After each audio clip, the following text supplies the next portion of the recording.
Hi, this is International Master Squarology. We've reached Emmanuel Neymann's fifth signal in this Chess.com series on tactics. Now, you've probably noticed by now that all my examples come from the 2013 Tromsø Chess World Cup. I did that because I wanted you to see world-class Grandmaster examples. But this signal was easily the most difficult one to find because pieces are extremely mobile, or mobile, don't know how you say it. They're very mobile, or they're very mobile, depending on where you're from. Now, when I say pieces, I'm talking about rooks, knights, bishops, and queens. That's how it works in the chess world. Pawns are pawns, and pieces are rooks, knights, bishops, and queens. So, pieces are extremely mobile. And grandmasters know when their pieces are starting to lose mobility. They can see that a mile away. That's why my first tip to you is actually totally unrelated to trap pieces. Pawns are the best targets because they mostly move only one square at a time and usually only in one direction. So that's a powerful reminder. Don't underestimate that piece of advice or that reminder if you already know that. Alright, so let's see some examples of pieces, actual pieces, not pawns, getting trapped at the highest level. Here it's white to play. What's the best move? Pause the video, find the best move, and then continue. Alright? Ready? Maxime Vachier-Lagrave, I hope I'm pronouncing it correctly, played king d2. And after that move, the black rook is trapped. It's got nowhere to go. This is one of the most common ways a piece gets trapped. It strays too far into an opponent's territory without sufficient backup or without a way back home. Alexander Shabalov tried to win a pawn by entering into white's territory, but it backfired. Going into enemy territory in such cases is a big risk, big reward strategy. If black plays rook b3, well, if you've studied the other videos, then you already recognize that black's rook and king are on the same diagonal. What signal is that? Alignment. We also have an exposed king and an unprotected piece, so you could figure it out either way. If you missed that, I'm going to have to send you back to kindergarten. I'm really sorry, but first grade's only for big kids, alright? If black plays rook a3, then white throws in a check first with bishop c4. The king has to move to f8 or e7. And what do we have? The same thing. The rook and the king are on the same diagonal. And we have an exposed king and an unprotected piece. So bishop c5 forks the king and the rook. The best black has in this position is to counterattack with knight d4. And it's still a game. The game continues. But in the actual game, black simply resigned. I'm guessing he didn't see knight d4, or maybe he thought that it was just futile, or futile, however you want to pronounce it.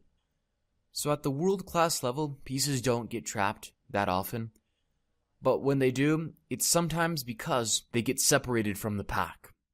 Think National Geographic. Chess is not always vanilla isolanis and rainbows. Sometimes it can be a really cold world. This example is totally different from the last one. White's deep into black's territory, but he's not worried about getting trapped because black's got too many weak squares, and white's queen and rook, even though they're separated from the rest of the pack, back each other up. So it's not white who's in danger of having one of his pieces trapped, but black. Fabiano Caruana starts off with e4, threatening e5, which traps the black knight. And believe it or not, there's no way to avoid it. Well, there's no way to avoid it without giving up material. You don't have to take my word for it. You can just pause the video and calculate it yourself. So here's another common way a piece gets trapped. It suffers from severe immobility. In this position, black's whole army is cramped, which means his pieces, all of his pieces, suffer from immobility. White's played masterfully for nearly 50 moves to get this kind of position. Caruana got a space advantage, controlled the c-file, and invaded black's territory. That's not the easiest thing to do against a world junior champion. In the game, Yu Yangyi tried e5, But after the simple and straightforward DE5, white's going to win a lot of material. For example, if knight b7, then rook b7, winning a piece. If knight c8, queen b8, winning the rook. And every other square is either attacked or occupied.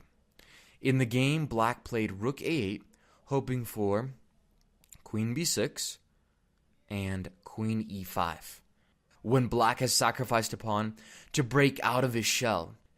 But Caruana doesn't allow that to happen. He transforms his pressure into an unstoppable pass pawn.